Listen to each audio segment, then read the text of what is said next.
26 साल से बीजेपी दिल्ली के अंदर सत्ता से बाहर है और अरविंद केजरीवाल एक ऐसी चुनौती भारतीय जनता पार्टी के लिए, नरेंद्र मोदी, अमित शाह के लिए बन गए हैं कि दिल्ली की हुकूमत पर कब्जा करने के बाद भी और तकरीबन 1.5 राज्यों में सरकार बनाने के बाद भी दिल्ली में भाजपा दहाई का अंक नहीं प्राप्त कर पा रही है। और आज दिल्ली चुनाव को लेकर के बीजेपी ने अपना मैनिफेस्टो जारी कर दिया है। अपने जाल में प्रधानमंत्री नरेंद्र मोदी जी दिल्ली के अंदर फंस गए दोस्तों। जिस तरह के नारेबाजी और जिस तरह का यहाँ पर मैनिफेस्टो दिया गया है कि दिल्ली के अंदर यदि भाजपा सरकार आएगी तो क्या क्या वहां पर लोगों को लाभ मिलेंगे दोस्तों। लेकिन उसी के बाद से ये बयान देने के बाद सारा दांव उल्टा पड़ गया। दिल्ली चुनाव पूरी तरह से बदलता हुआ नजर आ रहा दोस्तों। हमारे साथ वरिष्ठ पत्रकार मौजूद है धर्मेंद्र सिंह। आप लोग इस रिपोर्ट को देखिएगा और समझिएगा कि किस तरह से गोदी मीडिया ने इन पहलू को, इन मुद्दों को आप लोगों की आंखों से पूरी तरह से ओझल कर दिया है। ये चीज आप लोगों को नहीं दिखाई जा रही। रिपोर्ट देखिए। 26 साल से बीजेपी दिल्ली के अंदर सत्ता से बाहर है और अरविंद केजरीवाल एक ऐसी चुनौती भारतीय जनता पार्टी के लिए, नरेंद्र मोदी, अमित शाह के लिए बन गए हैं कि दिल्ली की हुकूमत पर कब्जा करने के बाद भी और तकरीबन 1.5 राज्यों में सरकार बनाने के बाद भी दिल्ली में भाजपा दहाई का अंक नहीं प्राप्त कर पा रही। बताइए दहाई। और आज एक दहाई चुनाव को लेकर के बीजेपी ने अपना मैनिफेस्टो जारी कर दिया है और इस मैनिफेस्टो के अंदर मैं ये कहूं कि वो रेवड़ियां जिस पर भाजपा या नरेंद्र मोदी वो कहते थे कि देश की हालत श्रीलंका से भी बदतर हो जाएगी देश को अगर ये फ्री की रेवड़ियां बांटी गई तो। लेकिन चुनाव से ठीक पहले आज जेपी नड्डा ने सामने आकर के भारतीय जनता पार्टी का संकल्प पत्र, घोषणा पत्र वो जारी कर दिया और उसके अंदर जो घोषणाएं की हैं उनको मैं घोषणाएं कहूं, उनको मैं फ्री की रेवड़ी कहूं, उनको मैं देश को बर्बाद करने वाली घोषणाएं कहूं, क्या कहूं उनको मैं, ये भाजपा के नेताओं को ही स्पष्ट करना चाहिए। क्योंकि जब दूसरे करते हैं तो आप किस तरीके से उनकी योजनाओं को बदनाम करने के लिए और उनकी आलोचना करने के लिए क्या क्या आप नहीं बोलते हैं। भाजपा की तरफ से आज जो कुछ कहा गया उस पर अरविंद केजरीवाल ने प्रेस कॉन्फ्रेंस की और अरविंद केजरीवाल ने प्रेस कॉन्फ्रेंस करके कहा कि मोदी जी को सामने आना चाहिए था। जेपी नड्डा की तो बीजेपी में चलती ही नहीं है, तो जेपी नड्डा के कहे हुए को हम सीरियसली नहीं लेंगे।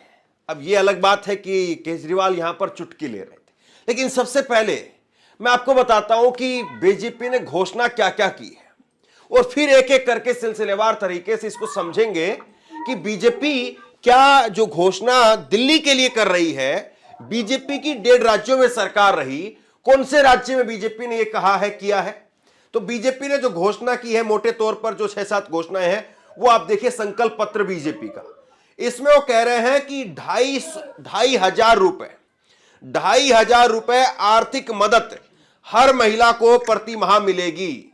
अब बीजेपी बताए कौन से राज्य के अंदर बीजेपी की सरकार 2,500 रुपए दे रही है, जबकि दिल्ली तो राज्य भी नहीं है। मतलब बीजेपी एक एग्जाम्पल सेट कर सकती है ना कि हम ये 2,500 रुपए यहां पर कह रहे हैं मोदी जी के नाम पर, तो मोदी जी फला फला फला फला फला राज्य में ये महिलाओं को पैसा दे रहे हैं। क्या मध्य प्रदेश में 2,500 रुपए मिल रहे हैं, क्या महाराष्ट्र में 2,500 रुपए मिल रहे हैं, क्या हरियाणा में मिल रहे हैं, क्या गुजरात में मिल रहे हैं, क्या उत्तर प्रदेश में मिल रहे हैं, कहां पर मिल रहे हैं। और अगर आप वहां नहीं दे पा रहे, इतने बड़े बड़े स्टेट में अगर वो पैसा नहीं दे पा रहे, तो दिल्ली तो केंद्र शासित प्रदेश है, यहां पर आप कैसे पैसा दे पाएंगे। उसके बाद में कहा कि 21,000 रुपए की आर्थिक मदद और 6 महीने के लिए पोषण किट हर महीने हर गर्भवती महिला को दिया जाएगा। ये पैसा भी कहां पर, कौन से राज्य में आप दे रहे हैं। फिर 500 रुपए का एलपीजी गैस सिलेंडर हर गरीब परिवार की महिला को होली और दीपावली पर एक सिलेंडर मुफ्त मिलेगा, मतलब 2 सिलेंडर फ्री। कमाल की बात है। वैसे खैर जब जम्मू कश्मीर का चुनाव आया था तब अमित शाह जी ने कह दिया था कि रमजान पर और ईद पर हम जम्मू कश्मीर के अंदर 2 सिलेंडर मुफ्त देंगे, लेकिन वहां पर सरकार ही नहीं आई। वरना पता चलता कि रमजान और ईद भी 2 सिलेंडर मुफ्त देंगे, रमजान और ईद पर सिलेंडर भी आता है। लेकिन एक ऐसी घोषणा, आगे मैं इन पर बात करूं, लेकिन उससे पहले एक ऐसी घोषणा राजस्थान के अंदर की गई थी। राजस्थान का ये खबर देखिए, उस वक्त की खबर जो है, राजस्थान में बीजेपी ने पोस्टर लगाए थे बड़े बड़े कि 450 रुपए में सिलेंडर देंगे, क्योंकि कांग्रेस की उस वक्त की वहां पर सरकार ने, अशोक गहलोत की सरकार ने कह दिया था हम 500 रुपए में दे रहे हैं सिलेंडर, तो बीजेपी ने लगा दिया 450 रुपए में सिलेंडर देंगे। और उसके बाद में तुरंत बाद में खबर छपी थी सरकार आने के बाद में, भास्कर की खबर है, केंद्र सरकार का 450 रुपए में सिलेंडर देने से इनकार। राजस्थान में बीजेपी ने किया था वादा, केंद्र का जवाब, सरकार ने ऐसा कोई वादा नहीं किया। हालांकि खैर बहुत सारे लोग कहेंगे, वो अमित शाह जी ने भी कहा था कि 15 लाख रुपए तो जुमला होता है। अब देखिए ये क्या वाकई केजरीवाल से वोट वापस हासिल करने के लिए किया गया है? मोटे तौर पर अगर आप समझे तो इस बात को ऐसे समझिए, केजरीवाल वो कह रहे हैं कि हम 2100 रुपए महिलाओं को देंगे, और 2100 रुपए महिलाओं को देंगे, इसको लेकर के रजिस्ट्रेशन होने लगे। और बाकायदा फिर इसको लेकर के यह भी हुआ कि दिल्ली सरकार के महिला विभाग द्वारा, उनके अधिकारियों के द्वारा कह दिया गया कि ऐसी कोई योजना नहीं है। फिर उसके बाद में एलजी भी इसमें कूद गए। तो क्या वाकई जो है वो अरविंद केजरीवाल की महिलाओं को लेकर के जो घोषणा की गई है 2100 रुपए की, क्या वो इतनी जो है वो अंदर तक नीचे तक मार कर रही है कि बीजेपी को 2500 रुपए बोलना ही पड़ा? वरना भाजपा के नेता तो कहते हैं श्रीलंका से बुरा हाल हो जाएगा देश का, ये फ्री की रेवड़ियां नरेंद्र मोदी कहते हैं। तो ये जरा साफ कर देना चाहिए श्रीलंका से रेवड़ी है कि क्या है। और इसके बाद में जेपी नड्डा जो है वो सामने आए, और जेपी नड्डा ने क्या कहा जरा देखिए। जेपी नड्डा कह रहे हैं कि आपदा के मोहल्ला क्लिनिक भ्रष्टाचार का अड्डा है। मतलब जेपी नड्डा वो बता रहे हैं मोहल्ला क्लिनिक को भ्रष्टाचार का अड्डा। कमाल की बात है। और उसके बाद में जेपी नड्डा कह रहे हैं कि अपने मुंह मियां मिट्ठू बन गए आप लोग, मतलब आम आदमी पार्टी अपने मुंह मियां मिट्ठू बन गए। ये मोदी जी की सरकार में कौन जो है वो कहता कि मैं 18 घंटे काम करता हूं, मैं तो पसीने से मुंह पोंछता हूं, कौन कहता है वो? और वो अपना मुंह मियां मिट्ठू बनना है या नहीं है? और उसके बाद में आगे जेपी नड्डा कह रहे हैं कि पता नहीं कहां से ला करके सर्टिफिकेट। अब मोदी जी कहां से सर्टिफिकेट लाते हैं कि उन्होंने ये कर दिया वो कर दिया। इसके बाद में वो कह रहे हैं कि 300 करोड़ रुपए का घोटाला हुआ है। गौर से पढ़िए इस लाइन को कि आपदा मोहल्ला क्लिनिक में 300 करोड़ रुपए का घोटाला हुआ है। हमारी सरकार आने के बाद में इसकी जांच करवाएगी। दो बातें हैं जेपी नड्डा जी।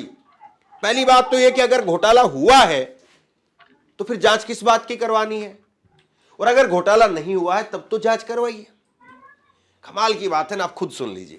मैं यहां यह भी बताना चाहता हूं कि इनका मोहल्ला clinic Dane of corruption, Dane of inefficiency, बतौर स्वास्थ्य मंत्री बोल रहा हूं मैं, ये भ्रष्टाचार का अड्डा, ये लोगों के आंखों में धूल झोंकने वाला कार्यक्रम। इनको मालूम नहीं है वर्ल्ड स्टैंडर्ड से आयुष्मान आरोग्य मंदिर को दुनिया ने सराहा है। ये पता नहीं कहां से सर्टिफिकेट लेकर के अपनी पीठ थपथपाने लगते हैं। कौन कौन से सर्टिफिकेट की बात करते हैं, अपने मियां मिट्ठू हो जाते हैं। इनको मालूम नहीं है कि इंटरनेशनली एक्लेम्ड आयुष्मान आरोग्य मंदिर के तहत प्राइमरी फर्स्ट डिटेक्शन को अप्रिशिएट किया गया है। और उसी तरीके से मैं ये भी बताना चाहता हूं कि इनके मोहल्ला क्लिनिक्स में फ्रॉडुलेंट लैब टेस्ट हुए हैं, फ्रॉड हुआ है, और उसी तरीके से लगभग 300 करोड़ रुपए का स्कैम हुआ है। हमारी सरकार आने पर इन सब की जांच पूरी तरीके से होगी, दूध का दूध पानी का पानी। अब अरविंद केजरीवाल यहां पर भी वो चुटकी ले रहे हैं, यहां पर भी चुटकी ले रहे हैं कि इसका मतलब यह है कि बीजेपी आएगी तो मोहल्ला क्लिनिक को बंद कर देगी। और उसके बाद में सीधे जो उन्होंने नरेंद्र मोदी को ही कह दिया, नरेंद्र मोदी को ही कह दिया कि भाई ये जेपी नड्डा से आप मत बुलवाइए। और या फिर जेपी नड्डा ये बताए कि नरेंद्र मोदी जी ने अप्रूवल दिया है या नहीं दिया है। और अगर नरेंद्र मोदी ये कह रहे हैं तो अगले ही दिन दूसरे राज्यों में करके दिखा दे, घोषणा कर दे कि गुजरात में ये होना चाहिए, हमारा चुनाव ही खत्म हो जाएगा। मोदी जी सामने आके बोलें कि मेरी अप्रूवल है इसके ऊपर, मोदी जी की अप्रूवल नहीं है, चुनाव प्रचार ही खत्म हो जाएगा पूरी तरह से अरविंद केजरीवाल का, अगर इस चीज को साबित करते गुजरात में। नहीं भारतीय जनता पार्टी में चलती तो मोदी जी की, तो मोदी जी आके बताएं कि वो इन फ्री की रेवड़ियों से सहमत है। 2-3 लाइन बोलते हैं मोदी जी कि अब मुझे लगता है कि केजरीवाल सही था, फ्री की रेवड़ियां सही हैं, फ्री की रेवड़ियां बंटनी चाहिए लोगों में, फ्री की रेवड़ियां भगवान का प्रसाद है, और केजरीवाल जो कहता था ठीक था। फिर एक एक करके कह दें केजरीवाल ये दे रहा है मैं भी ये दूंगा, केजरीवाल फ्री की बिजली दे रहा है मैं भी दूंगा, केजरीवाल फ्री का पानी दे रहा है, और फिर फोन उठा के गुजरात के सीएम को बोल दे भाई कल तक लागू कर देना, लागू हो जाएगी, हमारा चुनाव ही खत्म हो जाएगा। तो केजरीवाल ने एकदम नब्ज पकड़ ली है और उन्होंने कहा कि नरेंद्र मोदी देश के सामने कह दे कि रेवड़ियां बांट करके केजरीवाल सही कर रहा था। पकड़ लिया सही और क्या जेपी नड्डा ने आज रेवड़ियों के ऐलान से पहले प्रधानमंत्री नरेंद्र मोदी से इसके बारे में पूछ लिया? क्योंकि नरेंद्र मोदी कई बार कह चुके हैं कि अरविंद केजरीवाल जनता को फ्री की रेवड़ियां बांट करके गलत कर रहा है। अगर मोदी जी ने रेवड़ियां बांटने को कहा तो सार्वजनिक रूप से आकर के कहें कि केजरीवाल सही कर रहा था और मैंने गलत बोला था। और केजरीवाल ने आज यही नहीं नरेंद्र मोदी को एक और मौके पर गलत बोला है।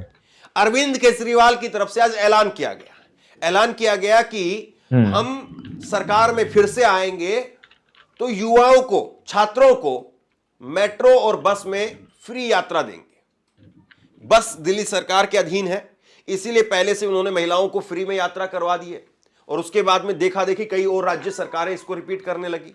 लेकिन अब वो कह रहे हैं कि छात्रों के लिए भी, युवाओं के लिए भी हम ऐसा ही करने वाले हैं। और इसके साथ साथ उन्होंने कहा कि मेट्रो, दिल्ली मेट्रो के अंदर भी फ्री में चाहते हैं, लेकिन इसके लिए मोदी जी की भी परमिशन लेनी पड़ेगी। क्यों? क्योंकि 50% जो वहन होता तो आप लोगों ने इस वीडियो को शुरू से आखिर तक देखा। वीडियो के अंदर साफ तौर पर बात की गई है कि किस तरह से यहां पर यह बात कही जा रही है कि सरकार अगर सत्ता के अंदर आती है तो आपको 2500 रुपए दिए जाएंगे। तो सीधे तौर पर यह वाजिब सवाल है, जहां पर भाजपा की पहले ही सरकार सत्ता के अंदर मौजूद है, क्या वहां पर ऐसा हो रहा है? पहले भाजपा ने 450 रुपए का सिलेंडर का ऐलान किया, तो क्या 450 रुपए का सिलेंडर मिल रहा है? यह सवाल दोस्तों उठाए जा रहे हैं, लेकिन गोदी मीडिया इन मुद्दों पर डिबेट्स नहीं कर रहा। गोदी मीडिया इन चीजों को लेकर चर्चा नहीं कर रहा दोस्तों कि किस तरह से यहाँ पर मैनिफेस्टो के नाम पर किस तरह की यहाँ पर योजनाएं दी जा रही है दोस्तों। लेकिन वहीं पर जैसे ही मैनिफेस्टो सामने निकल कर आता है उसके बाद बहुत सारे सवाल खड़े होने लगे। क्या बीजेपी पार्टी जहां पर पहले सत्ता के अंदर मौजूद है, जिन राज्यों के अंदर, क्या वहां पर ये सारे लाभ आम जनता को दिए जा रहे हैं? ये सवाल भाजपा से दिल्ली की आम जनता पूछ रही है दोस्तों। अब आप लोग जरा सोचकर बताइएगा कि आप लोग किस राज्य से हैं, क्या वहां पर बीजेपी पार्टी सत्ता के अंदर मौजूद है और जिस तरह का मैनिफेस्टो यहां पर दिल्ली के लिए जारी किया गया है, क्या इस तरह का कोई लाभ आप लोगों को आपके राज्य में दिया जा रहा है? आप लोग कमेंट में जरूर बताइएगा और इस पूरे मुद्दे को आप लोग किस नजर से देखते हैं वो भी अपनी राय जरूर रखिएगा। मिलता है अगली वीडियो में, जब तक के लिए जय हिंद, जय भारत।